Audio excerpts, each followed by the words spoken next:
To another episode of Cannabis Health Radio. I'm Ian Jessup. And I'm Corey Yelland. It is estimated that more than 6 million people worldwide suffer from Parkinson's disease. The disease is named after the English doctor James Parkinson, who published the first detailed description in an essay on the shaking palsy in 1817, 200 years ago. Parkinson's disease is a long-term degenerative disorder of the central nervous system that mainly affects the motor system. The symptoms generally come on slowly over time, and early in the disease, the most obvious are shaking, rigidity, slowness of movement, and difficulty with walking. And joining us today is Ian Frizell of the United Kingdom. He has Parkinson's and is going to tell us about it and how the use of cannabis helps him. Ian, thanks for doing this. We greatly appreciate it. No worries. Nice to be here. When did you first notice the symptoms of Parkinson's disease? Well, I first noticed that I had some tremor in my hands. I was working in Amsterdam. This was about 1996. But I had lost my sense of smell a year or so previous to that, and I didn't know that was an early symptom of Parkinson's, which obviously I do now. Anxiety is also a symptom of PD, and I've suffered with anxiety for many years. So it's difficult to pin down exactly when PD started to make itself known. The sense of smell is interesting because when I was looking up Parkinson's disease, I found that was one of the early symptoms, and I had no idea that the loss of smell was a symptom, an early symptom of possibly Parkinson's disease. Yeah, I didn't know that either. Neither did I, and I mean, what gets me is that the medical profession should have known, and it should have rung some alarms. But it never did. So you actually let the doctor know that you had lost your sense of smell? Yeah. Oh, interesting. And he didn't pursue that at all? No, well, I went to see my doctor when I finished my contract in Amsterdam. I went to see my doctor about the tremor, really. And he referred me to the neurology department at Southampton Hospital. And they gave me all the now familiar Parkinson's disease tests, the writing and drawing and walking and so on and so forth. And they said that it definitely wasn't Parkinson's. And they didn't think it was multiple sclerosis. And then they actually diagnosed benign essential tremor. And that was 97, 98. Well, when were you officially diagnosed with Parkinson's disease? 2011.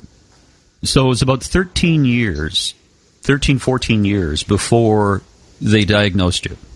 That's correct, yeah. Wow. What were your symptoms like during that period, say from the late 90s to 2011? How did your symptoms manifest themselves? Right. Well, as I say, I lost my sense of smell. I had this tremor.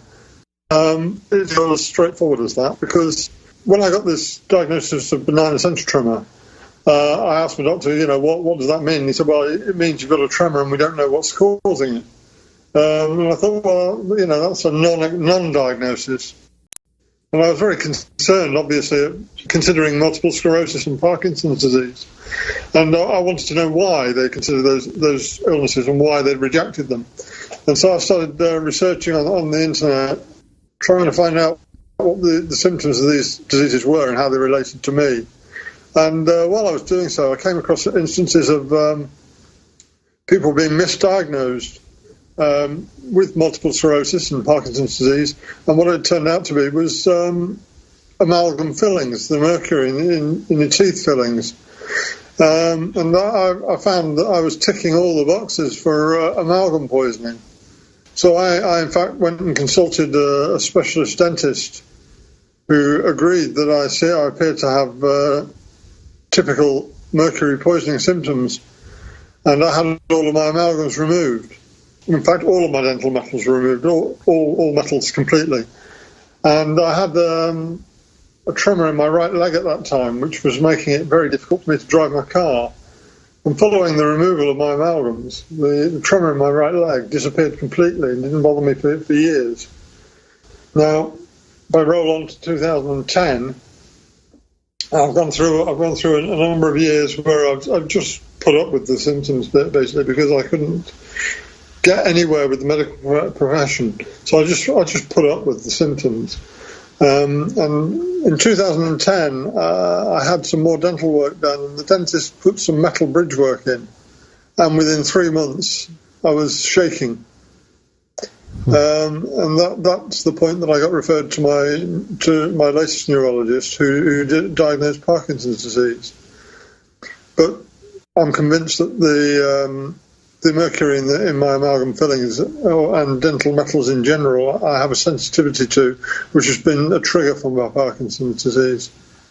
Yeah, that is a fascinating story because about 20 years ago, I had all my mercury amalgams removed from my mouth as well. In doing a bit of research, discovering the detrimental impact it can have on your health. It was interesting, the doctor's diagnosis of benign tremor. I mean, you could have diagnosed that yourself. Yeah, I've got a tremor, I don't know what it is. In fact, you had diagnosed it yourself. Yeah.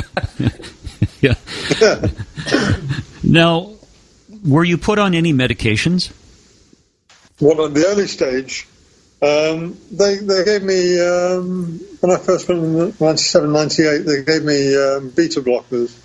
So I think propranolol they gave me, which didn't have any effect at all, so I just discontinued that. In 2011, they wanted to put me onto dopamine agonists, which I've heard a lot about. Not good things either.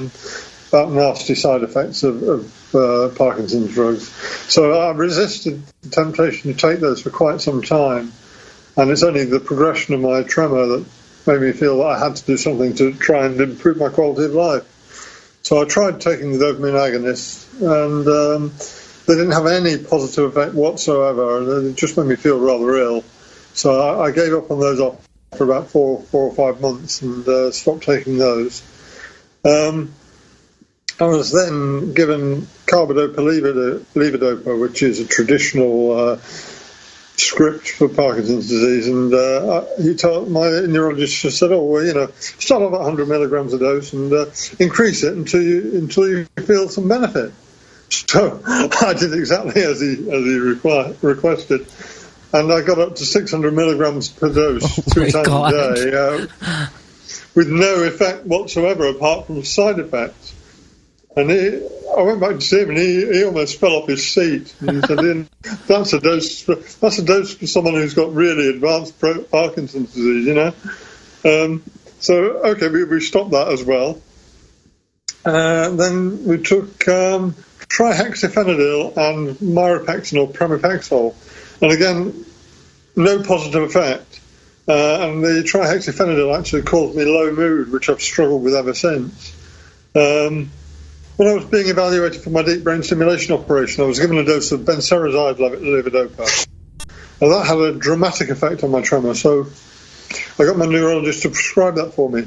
And unfortunately, the side effects were so horrible that it kept me awake for most of the night, and I had to discontinue it after 6 weeks or so. So it helped your tremors, but kept you awake?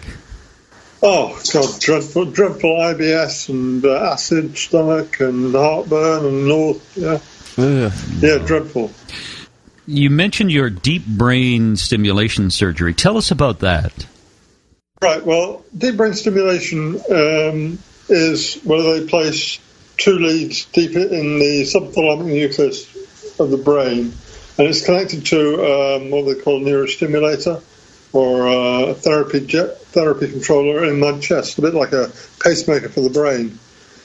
And you have to go through some quite rigorous evaluation before they'll do the operation, because obviously there's a huge cost associated with it, and it's not for everyone. It doesn't work for everyone. So if you've got tremor dominant, they like you. So I was very tremor dominant, so I had a tick to start off with. They also require you to be responsive to Parkinson's disease drugs, and I didn't think up until that point that I was, and so I was confidently saying, give me benserazide levodopa. It's not going to have any effect whatsoever. And I was just knocked off my seat when, oh wow, I can write my name. And so that was that. They offered me the operation, and the rest of it is history. I've watched a video of you with your deep brain stimulation device, and it's fascinating to see that when you don't activate the device, your tremors return, and they return quite dramatically.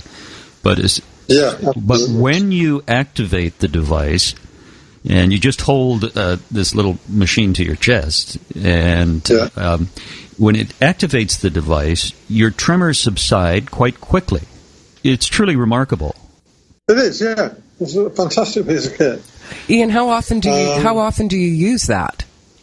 It's on 24 hours a day. Oh, okay. Hours. Yeah, the only reason I turn it off is to demonstrate what it's like without it. Now, when you do turn it off to demonstrate what it's like without it, what is it like for you when those tremors start to return? Very uncomfortable. Very uncomfortable. It's difficult to explain because it's not only the shaking of my limbs. It's like in my head, tension in my head and the muscles of the face. It's very difficult to talk and get words out because every muscle in your body is affected. It's every motor function. Breathing is a motor function. Swallowing is a motor function. Talking is a motor function. They're all affected by this. Is there pain as well, Ian? Yeah, absolutely. They talk about muscular weakness and stiffness, and I never really understood it until I had it. But muscular weakness, it's like the feeling you would get if you did a marathon without training for it. The next day, how you feel if you try to stand up. that is the pain that you get.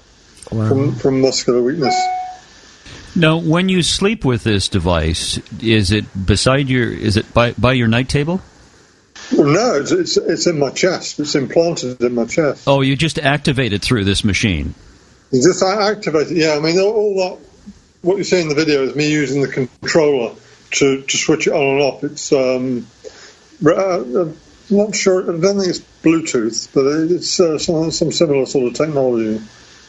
It's interesting how long the tremors last. I mean, when I watched the video of you today, I was quite astounded to see your tremors. And even in your right foot, you have a bit of dystonia, don't you?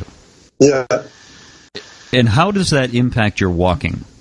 Well, if you imagine crunching your toes up under your foot and then trying to walk, you can imagine for yourself how it would make it difficult. Not only difficult because it throws your balance off, but it's very uncomfortable. And you end up with cramping, muscle cramping as well. So it's not pleasant. I think that's all I can say is it's not pleasant. Ian, in one of your videos, you mentioned that your mother also had or has Parkinson's disease. Yeah. Well, she's 84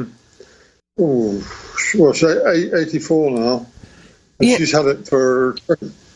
Hello? I was just going to ask you, is this something that is a genetic? Like, is there a component of that where it can be passed on? Well, they say that there is a hereditary link, but it's not necessarily hereditary. So it's possible that I have some sort of inclination towards Parkinson's because of my genes, but there's no proof of that, apparently. They say it's part hereditary and part environmental, but I suggested that perhaps the environmental part could be mercury in my fillings, but they weren't very keen on that. No, I don't imagine they were.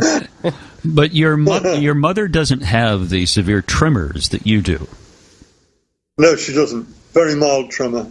Her main problem is movement, so she freezes in mid-step, and she won't be able to move. Her balance is really affected. If she didn't have a walking frame, she would just fall over. Her voice is all but gone, and she finds communication's a real trial for her. I'm fortunate in that I haven't progressed that far yet. I mean, I've had Parkinson's for a long time, and it's progressed very slowly up until recently. And it was only in 2010 when I had the dental work done that it just went through the roof. So you're 55 now, correct? 56 now. 56 now. So about, I'd say 17, 18, 19 years ago, you got your first symptoms of Parkinson's. So you were in your late 30s. Yeah, mid-30s, I would say. Yeah. But I would say that when I noticed those first symptoms, that I'd had it for some time. Tell us about your discovery of medical cannabis. Well, it was while I was failing to get any relief from the prescription drugs. I was searching around online for some natural tremor relief. And I came across accounts from people with Parkinson's disease who were treating their symptoms successfully with cannabis. I know someone who uses it recreationally, and I asked them to get me some, and they did. And I smoked it, and I was just knocked off my feet. The relief that I got from tremor was just incredible. Was it pretty much immediate? Yeah, within 10 or 15 minutes of smoking it, I was like at rest. And when you've been shaking for so long, it was just amazing. I can imagine it's like running a marathon, then all of a sudden you stop. Yeah. It's got to be exhausting, just the whole thing of shaking. It is exhausting. It is exhausting, and I think that also is something that I never really considered before it happened to me, is to have a tremor 24 hours a day. Well, no, not 24 hours. It's all of you waking up from the moment you wake up till the moment you fall asleep again. To have your muscles going all the time is very, very uncomfortable. When you were taking the cannabis, how long did the relief last for you? 3 to 4 hours. Yeah, about 3 to 4 hours, depending on how much I smoked, obviously. Did you ever, or have you ever taken cannabis oil? I've used CBD oil. I haven't taken cannabis oil, but I've used CBD oil, and it does have a beneficial effect for me, but it's not as good as whole weed. So I obviously need some of the THC. But yeah, I mean, CBD oil, a good strong CBD oil can be quite effective, but not as effective as cannabis. Do you get high? Yeah. Not wildly high, but high to a degree. I know I've had a smoke or a vape. I can feel that I've had some, And to me, that high is a side effect of my medicine, and it's a damn sight nicer side effect than some of the side effects I've been getting off of other prescription stuff. No GI stuff happening with you with that. Yeah. Well, I think the high also for you with your tremors would be a bit of a relief, wouldn't it? Yeah. Yeah, certainly. Yeah, I'm wondering, Corey and I talk to people around the world who take cannabis oil and has a high THC, specifically 1-to-1 with cancer. And Corey, I'm just wondering if Ian took a high THC cannabis oil, whether that would... I just wonder what the difference would be, or even a 1-to-1 oil. And that would cancel out a fair bit of the high. Well, I think it's very difficult for me to do that over here in the UK because of its illegal status. And, we need a medical marijuana or a medical cannabis program over here in the UK. I've got a friend in Canada, in London, Ontario, an internet buddy, and he suffers with cluster headaches. And he's just, in the last 4 days, started with medicinal marijuana. And he's had a 70% reduction in pain. Nice. Which is incredible, Yeah. 70%, wow. Well, we're going to have to try and find a way to get you some. Yeah. Because I know you live... Yeah, so send it here and I'll try it. You live in a part of the world, the UK, which is really, really, really backwards when it comes to the use of cannabis. correct? Yeah, absolutely, yeah. There's no medical benefit from cannabis at all. That's the official line, which is completely stupid. Because, my doctor, my GP, he knew that I was getting benefit from cannabis. I asked him to prescribe me cannabis, and he refused because it's not licensed for Parkinson's disease. My neurologist, I told that I was using cannabis, and he just smiled. And when I was being evaluated for deep brain stimulation, I was in a room with about 20 people, which was the whole DBS team. You're interviewed by a panel for the operation. And one of them said, and what medication are you taking for your tremor? And I said, no, Parkinson's medication. I said, but I'm smoking cannabis. And you could have heard a pin drop.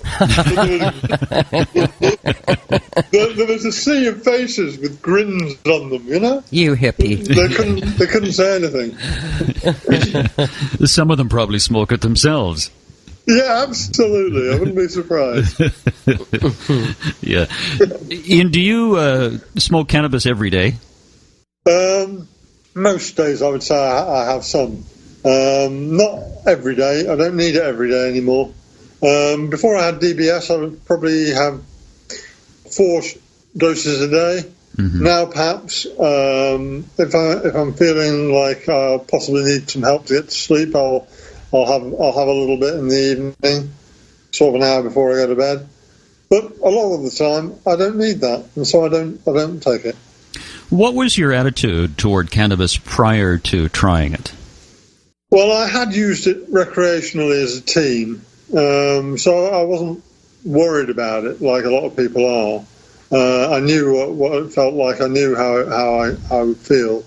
But I think that the reason that I stopped smoking it when I stopped was that it stopped me from doing things. Just chilled me out too much, you know. But I don't find that such a problem now. It's nice to be chilled out now because the Parkinson's, the feeling of it is that you're highly on edge, you're very strung up, your muscles are all tense. And now to actually get that level of relaxation, being able just to go, oh, yeah, it's fantastic. Yeah, a sense of relief. Yeah. In what impact has Parkinson's disease had on your mental state? Well, it's difficult. Again, it's difficult to say because anxiety has always been a feature of my life, certainly my working life, and it's difficult to say whether that was PD or not. But it's certainly a symptom of PD. As is depression, emotional unsteadiness, I put it. I constantly battle against bursting into tears. If anything sad happens, I can feel like, God, my eyes are welling up, you know? Although I haven't suffered with depression, I've suffered with lack of motivation and low mood. So, you know, that's certainly in the Parkinson's disease frame. And I'm pretty sure that if I hadn't discovered cannabis, I would have ended my own life. It's something my mother's also alluded to. You know, she said to me before when I've been around there and she's been having a bad day and struggling to communicate, and she said it's not worth going on. And I know how she feels. Parkinson's is a battle, and it takes it out of you. Ian, does your mother use cannabis? No, I took the decision that her symptoms really wouldn't be benefited by it. She doesn't suffer the same symptoms as I do, and I think she wouldn't benefit the same way as I do, and she'd be very resistant to trying it because she's of that generation, you know. Mm-hmm. When you talk to other Parkinson's disease patients through your videos, are they receptive to your use of cannabis, or are they somewhat skeptical of its benefits? I'd say 99.9% receptive. Very, very little negative feedback. And I've had many, many messages saying thanking me for making those videos. because they've been able to put them in front of their elderly relative who perhaps was extremely resistant to trying it. And they've seen me going from shaking wreck to relative calm and thought, well, it's worth a try. If it changes someone's life in that way, that's fantastic. No, I totally agree with you, and I think that's one of the reasons why we wanted to do an interview with you, is because our purpose here is to educate and motivate people on the medical use of cannabis. If they want to use it recreationally, that's fine, but our focus is specifically on the medical benefits. And the medical benefits of the people that we've interviewed, and you are episode number 172, are just absolutely astounding. I mean, you wouldn't believe some of the lives that have been saved through the use of cannabis. Well, yeah, I mean, I would, and I have gone through some of your podcasts, and in particular, David Hutchinson told me to have a listen to his. So I've had a listen to David. We love David. David Hutchinson's story is a remarkable one. Yes. Yeah. And heartrending story. It is. Do you get any pushback yet from the medical profession? As for using cannabis? No, I've given up telling them. I please myself at the moment, and I see no reason to rub their noses into it in the fact that I'm using cannabis and they can't prescribe it for me. I have had some support from unlikely areas. As you probably noticed, the first video I made, I made it because they were discussing in Parliament medicinal cannabis. And I got included for an interview for a documentary called The God Plant. I was the first person they interviewed for the documentary, and they came to my house and they filmed me taking vaping some cannabis, and they showed my tremor and how it was. And they then went on to interview Baroness Beecher in the House of Lords, and she was very pro medicinal cannabis, and she actually asked them for my contact details. Wow. And she called me up and said, would I be prepared to state publicly my use of cannabis? And so I said, well, yeah. And I had, following on from that, they interviewed me on Radio 4's Today programme and LBC Radio, which is a talk radio station in London. They had me on just to interview me about my cannabis use. And now you're interviewing with us. Man, you've come full circle. We're going on and on, up and up. That's right. No, this is a remarkable story, and we're so pleased. Ian, what is your long-term prognosis? Well, we don't really like to think too much about that, but underneath the DBS, my Parkinson's progresses, and I'll probably have to go back to hospital twice a year to have my DBS adjusted to take care of that progression. And obviously there will become a point at which the DBS can't suppress it any longer. But as I say, I don't really like to think too much about that at the moment. So we'll stay positive and say, at the moment, life is good. I have my DBS and I have some cannabis, and that's fine. How it will turn out in the end, well, time will tell. Great. Well, we really appreciate you doing this, and we wish you all the best in the future. Thank you. Well, thank you very much. Thank you very much indeed. Thank you so much, Ian. And if people want to find you and watch your videos, what's the best way to do that?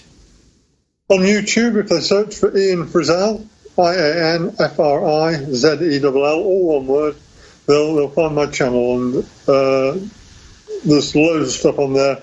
There's my weekly vlog, which is generally about Parkinson's disease, sometimes about cannabis. There's some cannabis Parkinson's disease videos, and there's some DBS videos. Ian, thanks very much again. Thank you very much indeed. Very much appreciated, Ian. Absolute pleasure. And before we go, just a reminder, if you'd like to tell your story about the medical use of cannabis, then send us an email at info@cannabishealthradio.com. And if you would like to contribute to Cannabis Health Radio, go to our website and go to the donate page and make a contribution so we can continue bringing you the stories about the medical use of cannabis. Wherever you are in the world, thanks very much for listening. You've been listening to the Cannabis Health Radio podcast. Visit our website, cannabishealthradio.com, and follow us on Facebook and Twitter.